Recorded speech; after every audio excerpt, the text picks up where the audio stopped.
Boleh aja nggak apa-apa. Berdoa dari masing-masing. Ayo, mari kita berdoa ya, biar nggak ada salah-salah kata. Wayangnya polisi nih. Wah, jalan dengan lancar ini. Mana cowok ini gua? Wayang gua. Yusuf, wayang gua tadi udah gua taruhnya di makanya dibikin masing-masing. Sebelum mulai nanti perkenalan dulu ya, bangun dulu semuanya. Bangun dulu. Oke, dari guys. Silakan tuh kamu berdoa dulu. Doa dulu Pak, doa dulu Pak. Oke, saya mimpi. Teman-teman, mari kita berdiri dulu. Oke. Ayo, mari. Oke, sebelum kita memulai channel praktik kita pada hari ini, kalau boleh kita berdoa masing-masing. Berdoa pasti mulai. Amin. Berdoa selesai. Oke. Ya, belum. Ayo, pertama kita perkenalkan diri dulu. Dari ujung dulu. Kami dari kelompok 1 bertemakan berjudulkan masa baru. Oke. Dari awal tadi Chan dulu nih pemerannya. Ya Chandra. Iya, sama pemerannya. Sama pemerannya Miss. Iya, wayang mengatin. Nah, Sama saya Chandra Sarmadan sebagai Amir Mahmud. Saya sebagai mahasiswa dan Irfan Sukarjo. liatin dong wayangan. Wayang-wayangan. Dia pegang wayangan, dipegang wayangan. Nah, udah kelihatan. Saya Muhammad Akmal Farisi. Peran saya sebagai Soekarno. Sama apa itu? Polisi. Oh, itu polisi. Oke. Saya Rahmat Sabda. Saya sebagai warga dan Soekarno. Saya Delbert sebagai Brigjen Sabur dan warga 2. Saya Septiani Kategori sebagai polisi, mahasiswa. Saya Amanda Birolamda sebagai polisi 4 dan mahasiswa. Saya Niputru Rizky, saya sebagai penjahat ini dengan anak.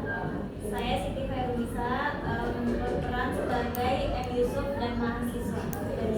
Saya Syarul Lestari berperan sebagai mahasiswa dan Kolonel Sumirat. Saya Melia sebagai jadi mahasiswa dan mahasiswa 4 sama Legend Basuki Rahmat sama polisi. Oke. Sebelum bentar.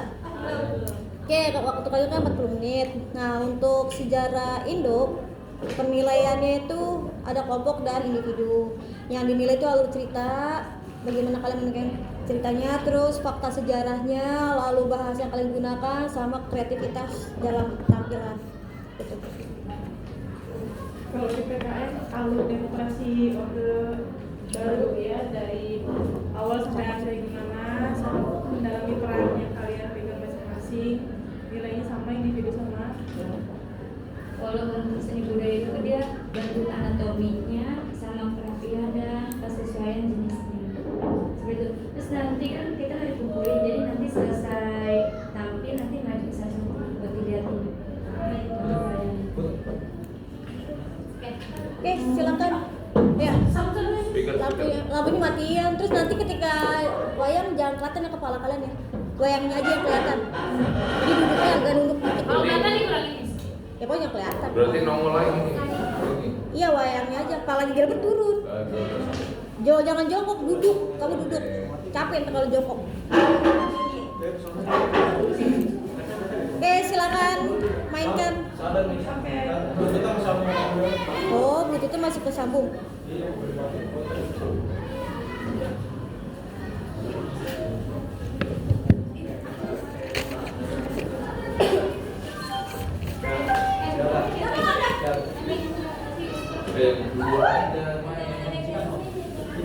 Ini apa siapa gimana? Wayang di bawah semua tuh yang siapa? Nah, kosong di meja. Silakan.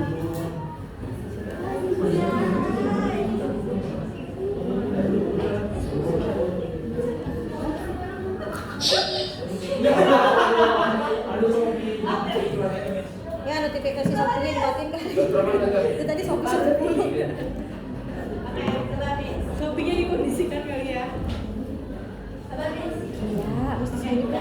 Miss, saya ketinggian Miss. Dari situ. Ayo Gimana terserah deh gimana deh.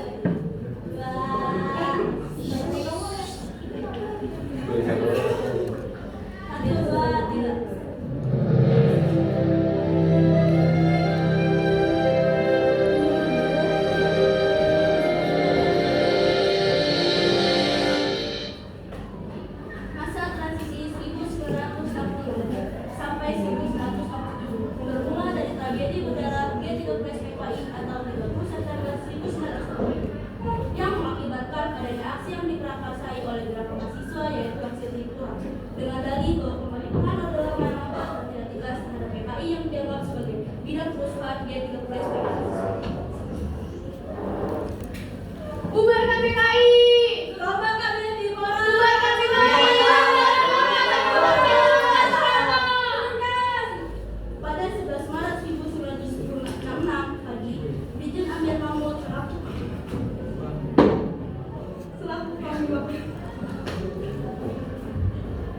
mendapat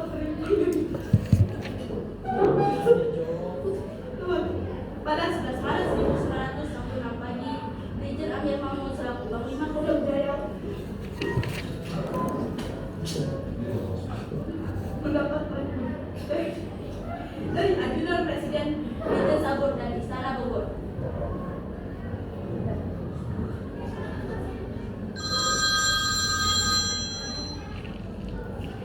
Selamat pagi, dengan siapa saya berbicara? Selamat pagi Jenderal, saya dengan Brigjen Sabur. Apakah rencana sidang kabinet bisa diteruskan? Oh Sabur, ya keamanan dapat dikendalikan. Sidang kabinet bisa dilangsungkan. Baik Jenderal, terima kasih. Maaf mengganggu waktunya. Ya tidak masalah Sabur. Dengan jaminan dari Panglima Jaya, Bung Karno beserta anggota Presidium Kabinet berangkat dari Istana Bogor dengan helikopter dan mendarat di Jakarta pukul 9 pagi. Bung Karno didampingi oleh Waperdam yakni Dia Subandrio, Jenderal Armada, dan Serul Saleh serta Brigadir Amir Mahmud.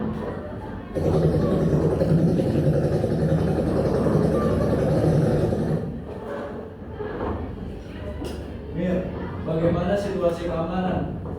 Keamanan baik, situasi dapat dikendalikan. Permisi Pak, saya akan mengamati situasi di luar istana. Tidak, jangan kau di situ masuk. Pak maaf, saya kan bukan menteri. Sudah, kamu ikut saja, jangan menolak. Baik Pak. Akhirnya Amir Mahmud masuk dalam rapat kabinet setelah ditunjuk oleh Bung Karno. Kurang lebih 10 menit sidang berjalan, Brigjen Sabur mengirimkan nota untuk Brigjen Amir Mahmud yang berisikan mohon kepada Brigadir Amir Mahmud agar keluar ruangan sebentar. Dikarenakan di luar ada pasukan dia. Namun nota tersebut dikirim ke Bung Karno. Mir, ada apa Mir? Tak apa-apa Pak, semua akan terselesaikan. Lebih baik Bapak ikut dengan saya untuk mengamankan diri. Soekarno pun mengundurkan diri dari rapatnya yang kurang lebih 10 menit serta didampingi oleh Brigjen Amir Mahmud. Mir, kemana saya harus pergi? Pak, jangan bisa, tidak akan terjadi apa-apa. Tidak ada satu pun peluru yang akan mengenai Bapak. Kau bisa begitu? Lah, mereka. Ayo antar saya ke mobil. Sebaiknya Anda gunakan helikopter saja Pak. Ya Sehingga sudah. keselamatan Anda lebih diutamakan. Ya sudah, ayo bergegas. Bung Karno pun pergi ke Istana Bogor dengan jalur langit menggunakan helikopter. Sementara para menteri menyusul ke Bogor dengan jalur darat. Yang tersisa di istana hanyalah 3 orang perwira tinggi Angkatan Darat, yaitu Major Basuki Rahmat, Brigjen M. Yusuf, dan Brigjen Amir Mahmud yang tidak mengetahui apa yang mereka lakukan. Bagaimana jika kita ke Istana Bogor menyusul Pak Karno? Untuk apa kita ke sana? Untuk memberitahu Pak Karno bahwa semuanya akan baik-baik saja dan tidak terjadi apapun kepadanya. Baik, tapi sebaiknya kita laporkan terlebih dahulu ke Pak Karno. Baik, kita bergegas. Maka ketiga panglima tinggi ABRI tersebut menuju ke markas Kostrad. Sesampainya di sana, rupanya Major Soeharto sedang sakit dan beristirahat di kabinet yang ada di kediamannya. Soeharto menitip pesan untuk disampaikan kepada Soekarno. Salam kepada Bapak. Saya angkatan darat. Bahwa kita sanggup mengatasi Presiden Bersama Pancasila, Undang-Undang Dasar 1945, Keselamatan bangsa serta negara. Baik Pak, saya akan menyampaikannya kepada Pak Karno. Ketiga panglima pasukan ARI pun menyusul Bung Karno yang berada di Istana Bogor. Pada saat itu, Bung Karno yang baru saja terbangun dari tidur siang, Bung Karno pun menunjuk ke meja tamu untuk bertemu dengan mereka.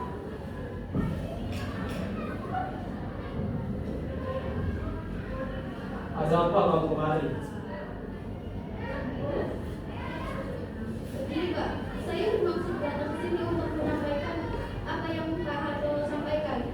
Percayakan saja kepada Angkatan Darat bahwa kami sanggup menjamin keselamatan Bapak, keselamatan Pancasila UUD 1945, dan keselamatan bangsa serta negara. Jadi, bagaimana cara mengatasinya? Gampang saja Pak, perintahkan saja kepada Pak Harto. Caranya saya tanyakan. Ada gampang Pak, Bapak perintahkan saja pada Pak Harto. Bapak tahu bersih, yaitu Pancasila diamankan, UUD 1945 diamankan, revolusi dilanjutkan, itu sudah menjamin keselamatan keluarga Bapak. Bentuknya bagaimana? Bentuk saja tim. Saya sarankan Pak Basuki Rahmat ketua tim, Pak Yusuf sebagai anggota, dan Brigjen Sabur sebagai sekretaris. Saya sendiri tidak perlu duduk dalam tim. Baiklah, tolong susun konsep dan edarkan kepada seluruh presidium kabinet. Siapa laksanakan? Para ketiga panglima ABRI tersebut pun pamit dan segera meninggalkan departemen di Istana Bogor. Konsep pun disusun dan diedarkan dengan sedikit koreksi oleh Subagri. Usai maghrib, semua berkumpul di pavilion dan Istana Bogor termasuk pada hari ini dan ketiga berenang. Ini Pak, kopi naskah.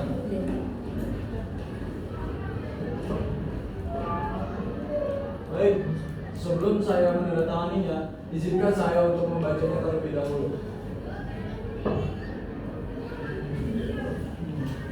Katakan saja Pak, Bismillahirrahmanirrahim. Iya Pak, bismillah saja. Soekarno pun menandatangani surat itu. Maka lahirlah surat perintah 11 Maret pada hari Jumat setelah Minggu. Namun setelah itu pada dini hari terdapat komisaris malam datang surat kepada kepala shift malam sedang berjaga di depan ruang Soekarno. Lalu Seka Soekarno berniat untuk mengontrol anak buahnya malam ini. Bagaimana mendatangi malam ini? Baik, Letnan. Saya belum mengantuk. Tiba-tiba ada anggota Cakra Wibawa yang memanggil Soekarno. Letnan, maaf, ada tamu untuk presiden. Siapa mereka? Mereka 3 orang jenderal. Lalu Soekarno bertugas menemui mereka. Ada apa ini? Kami bertiga ingin menemui presiden. Tapi beliau tidak tidur kan?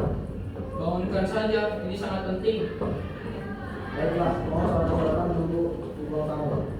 Soekarno pun mengetuk pintu kamar presiden Soekarno. Pak Dukra, ada tamu Pak Dukra. Ada siapa malam-malam begini? Kejadian Pak Dukra. Mereka bilang ini urusan penting.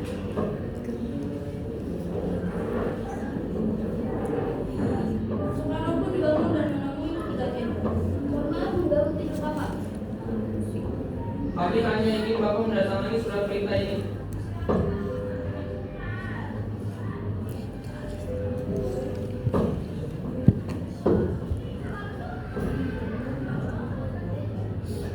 Loh, kok ini diktum militer, bukan diktum kepresidenan?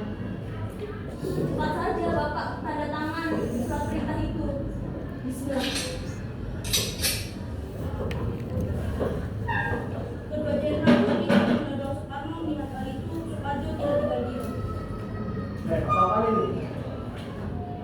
Tenang. Saya akan menandatangani surat ini. Namun, saya meminta surat perintah yang asli ini untuk dikembalikan ke Jakarta. Siapa juga? Kami akan mengembalikan surat perintah asli ini dengan aman. Akhirnya Presiden Soekarno setuju dengan hal tersebut dan dibuatlah surat perintah yang dikenal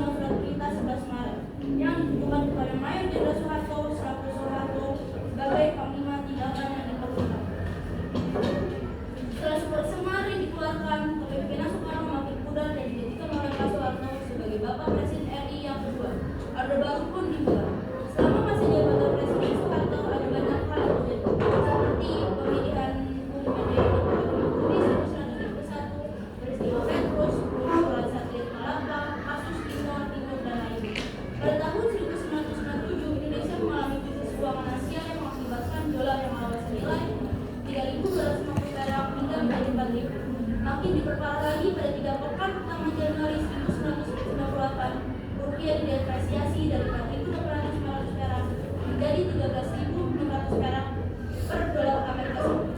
Bahkan sempat menyentuh harga 15.000 per dolar Amerika Serikat. Hal ini pula yang menjadi asal muasal peristiwa 1998. Peristiwa tersebut pun memicu aksi demo yang dilakukan oleh para siswa, salah satunya mahasiswa Trisakti. Pada 12 Mei 1998 sekitar jam 11 sampai 1 siang, mahasiswa mulai melakukan aksi damai di dalam kampus. Setelah itu, mereka turun menuju gedung MPR atau DPR. Turunkan Soeharto! Reformasi! Turunkan Soeharto!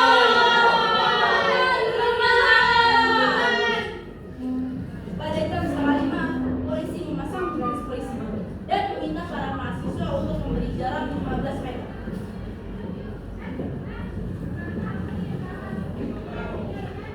Tolong untuk para mahasiswa harap mundur 15 meter dari garis polisi. Weh, mundur, nggak mundur, ada apa ini? Mundur. Tak bersama-sama para polisi meminta mahasiswa untuk kembali ke kampus.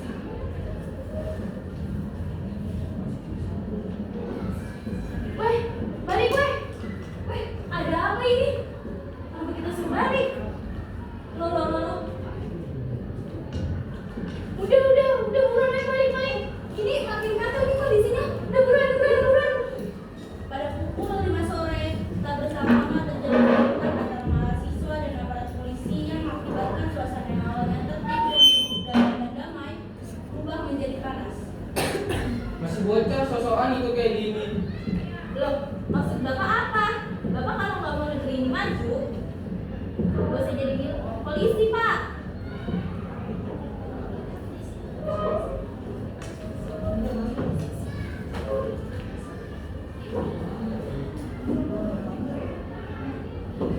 Memangnya kamu tahu apa? Memangnya kamu tahu apa daripada kalian? Gimana generasi ini mau maju? Wah, kurang ajar. Dasar polisi gedungan. Melihat terjadinya kerusuhan antara pihak mahasiswa dengan aparat polisi, akhirnya para polisi menembakkan senapan ke atas udara. Weh, mundur kamu. Ada tembakan.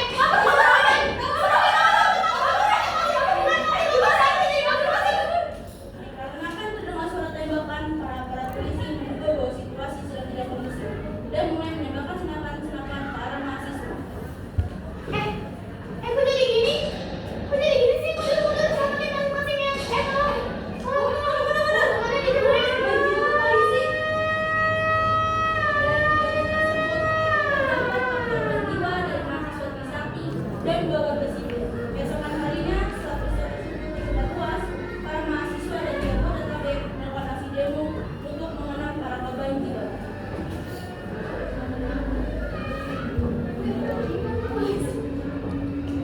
Udah kemanusiaan lu? Iya.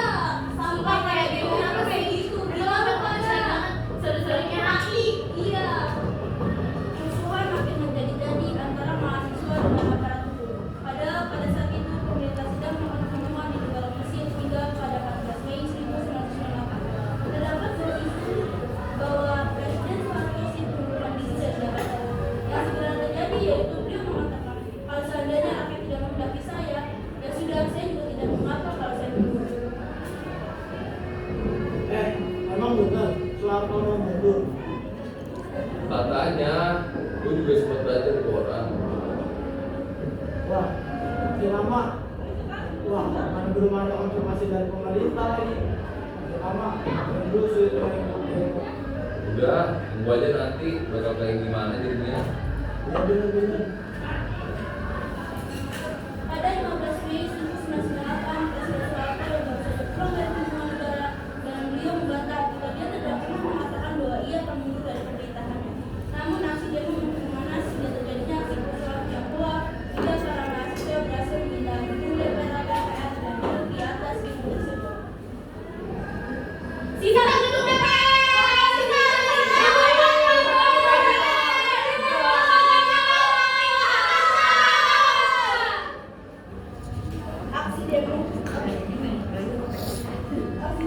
kacau hingga Ketua DPR menyarankan suatu untuk menunda jabatannya serta satu persatu para menteri ataupun mengundurkan diri dari jabatannya sehingga pada 21 Mei 1998 pagi di Istana Merdeka di hadapan Mahkamah Agung Presiden Soeharto menyatakan mengundurkan diri setelah menjabat selama 72 tahun dan membuka Bapak B.J. Habibie yang akan menjadi presiden.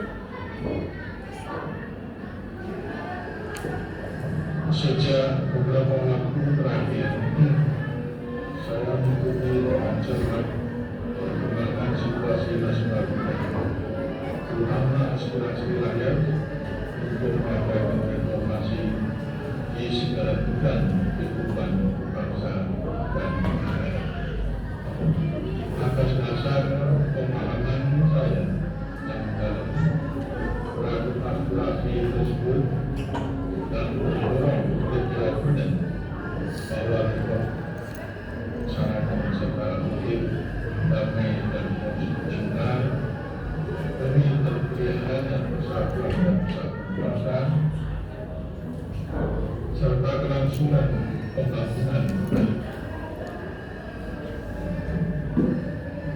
Namun demikian, kenyataan hingga hari ini menunjukkan Dan itulah akhir dari pelajaran.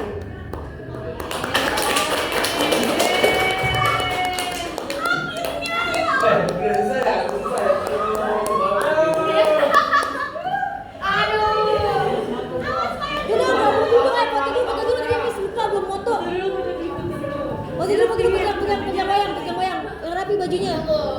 Buka tadi.